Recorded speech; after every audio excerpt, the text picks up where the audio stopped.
یہ بات کریں. اگر یہ بات نہیں کریں تو پتہ چلا کرنے والا ہے کون.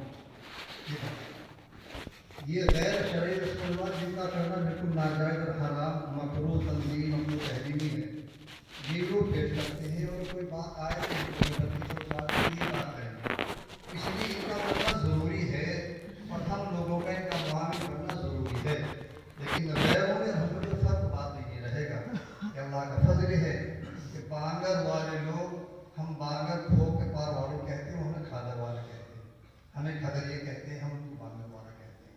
کبھی کبھی بہت سے مرتبہ بلکہ وہ ہماری مثال پیش کرتے ہیں کہ وہاں الحمدللہ بہت ساری غیر شرعی رسمیں ختم ہیں. یہ حضرات ہمارے اکابرین انہی کے دین ہے جو بات کرتے رہتے ہیں.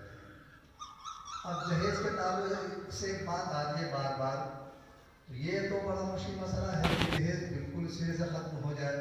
اس میں بہت ساری تعویلیں سامنے آ جاتی ہیں کہ صاحب بچی کے ساتھ سرا رہتی ہے، اس کی گروتھ ہیں، وعدے ہیں، سسرال والے پسند نہیں، بہت ساری باتیں ہیں.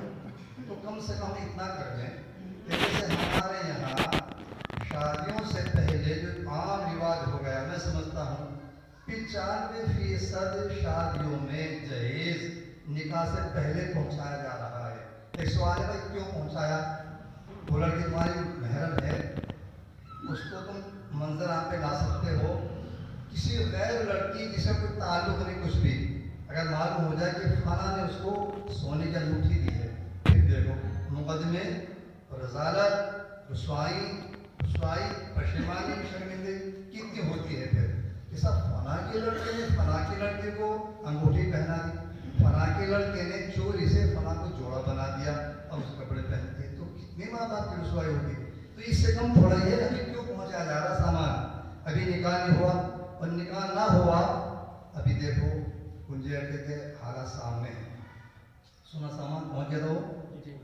اب دیکھیے سامان پہنچ گیا تھا، جن لوگوں نے سامان لیا ان کی شرمندگی کے ساتھ میں، رسوائی کے ساتھ میں سامان واپس کیا ہوگا یا کریں گے.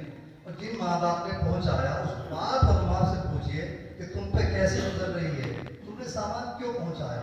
ہمارے یہاں کا واقعہ ہے کہ سامان پہنچ گیا پہلے، نکاح ہوا نہیں، لڑکی کسی اور سے نکاح ہو گیا، جو بھی کچھ ہوا سامان واپس ہوا، کتنا ہنگامہ ہوا، کتنے بچڑے ہوئے. تو ہم اس پہ کنٹرول کر لیں. 95% میرے ذہن کے اعتبار سے، اور اس میں ایک اچھے خاصی بارات آتی، کہیں گے تو 20-30 لوگ سامان لینے آ رہے ہیں. بھائی سامان لانے کے لیے اتنے لوگ آنے کی کیا ضرورت ہے؟ ٹریکٹر میں بھرا اور پہنچا دیا بعد میں. تو پہلے کی آنے کی اچھے خاصی شادی ہو جاتی.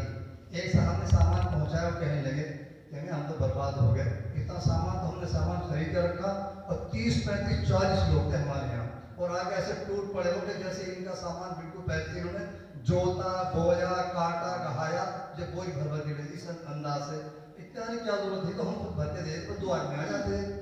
تو جو لڑکی والے کے سامان لینے کے لیے آئے ان کو بھی اتنا جواب گزر رہا ہے.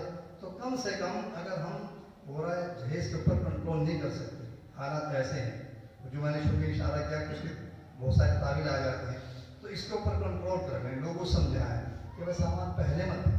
پہلے شادیاں ہوتی تھی 1 سال سے پہلے، اسی سال دار رواج ہو 2 سال سے، اس سے پہلے سامان کو پہلے پہنچاتے تھے.